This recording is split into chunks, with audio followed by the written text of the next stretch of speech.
I now feel like it's perfectly okay if a player decides to opt out of a non-playoff game because they want to go get ready for the draft and they don't want to risk injury.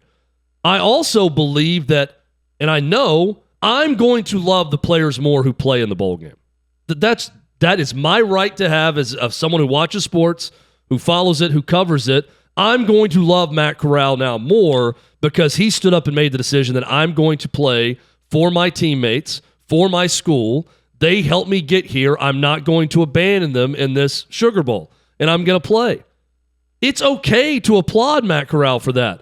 We've gotten to this point, though, where now people are pissed off because ESPN makes a big deal about Matt Corral playing in the game and glorifies him for doing it. This is sports. It's a team sport. We glorify people for making sacrifices to play for the team. This may sound Pollyanna to some, and I get that everyone has their own risk aversion and what they're willing to do, and that's fine. In different positions, I think, could qualify your decision-making differently on this. But I'm not going to sit here and apologize for loving the players that could opt out that don't. I'm always going to love those players. I just hate the ESPN thing where it's so obvious what's going on and they show no self-awareness or just gloss right over it. And Kirk Herbstreit's done this twice lately. I'm not remembering specifically what the other one was, but it was the same thing.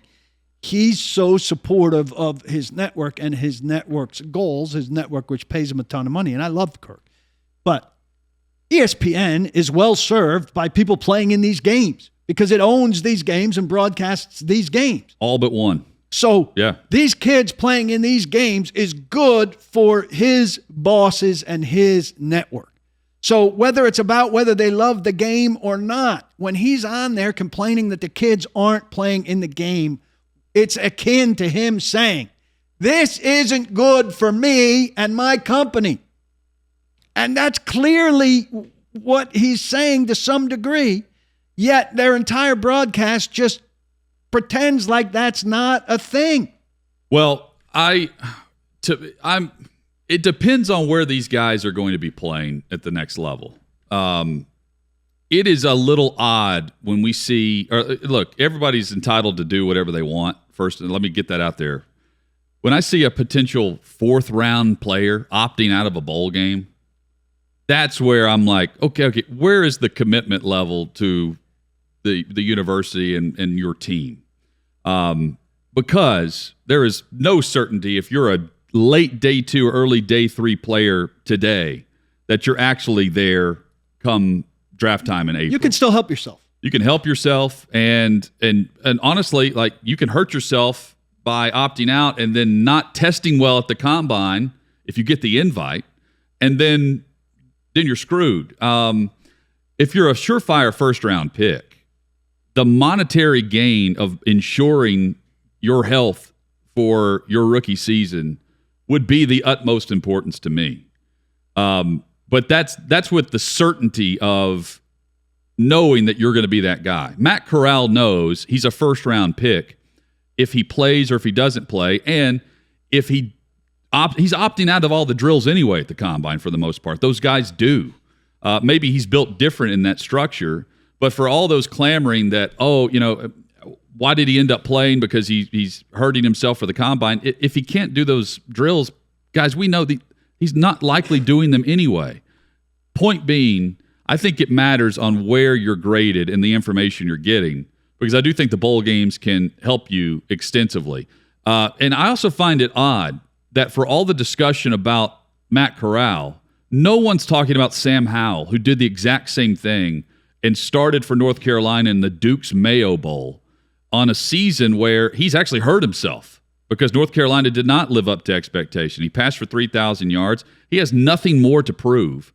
As a junior, he's already the all-time leading passer in Carolina history, and he's opted out. And he's for his senior year, he's opted out, and he's declared early for the NFL draft right after the bowl game. Everyone knew he was going to do it, but he still played, and I respect him more for it. Yes. But everyone's pointing to Matt Corral as the example. He's not the only example of this. And I'm here to tell you that the Mayo Bowl, whether Sam Howell played or not, didn't really make a difference on the value of that game or whether or not that game was watchable. Well, and because I respect, or you respect, the player more for playing in the game, for suiting up and going out there and competing with his teammates one more time, I think so many times this is twisted into, by glorifying and honoring the player who plays, then you're throwing vitriol at those who opt out. And that's not the case with me. No. But I also, if I'm a sports fan and you're a fan of that team, of course you're going to like the players more who play in that game. Well, I mean, those players, to me, that's just common sense. Wanting to see them as a tribute to them. That's how fans are going to react to it, and I'm okay with that. I don't think you should go on social media and trash the kid who decides, hey, I'm a first or second round pick, I'm not going to play in this non-playoff bowl game. But these things do have a trickle-down effect.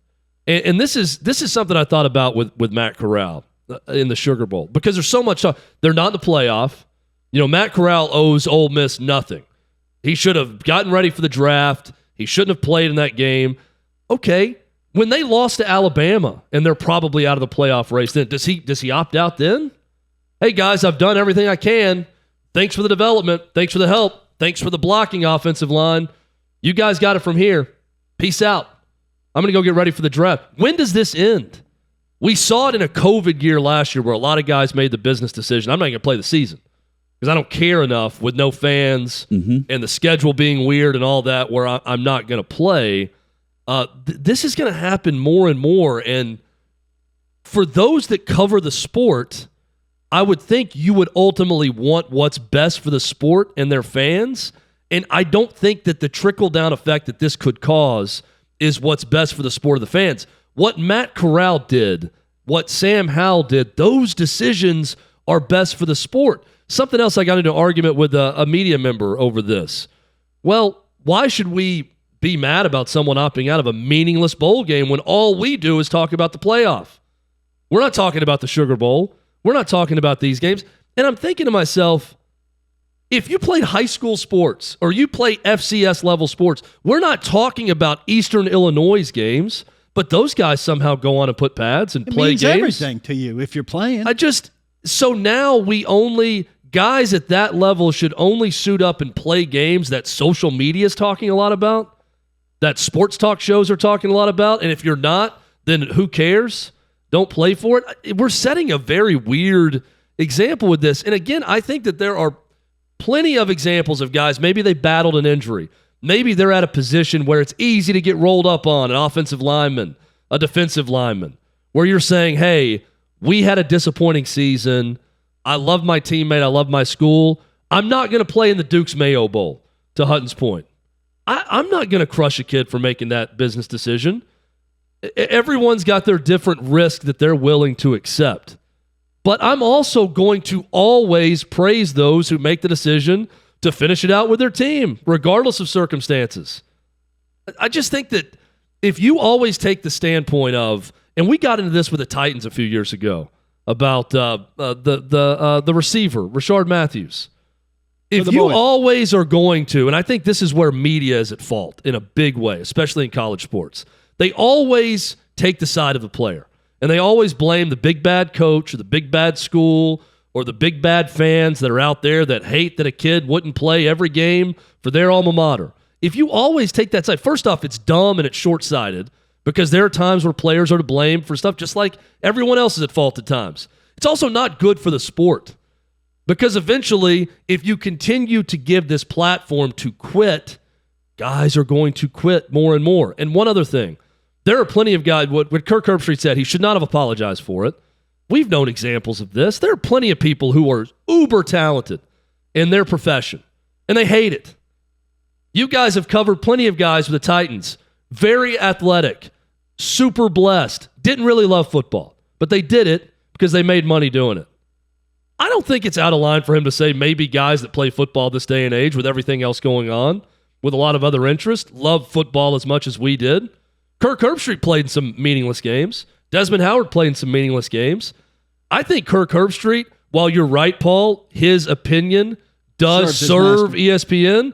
I think and someone said this in the YouTube chat, if he worked at Fox, he'd have the same opinion.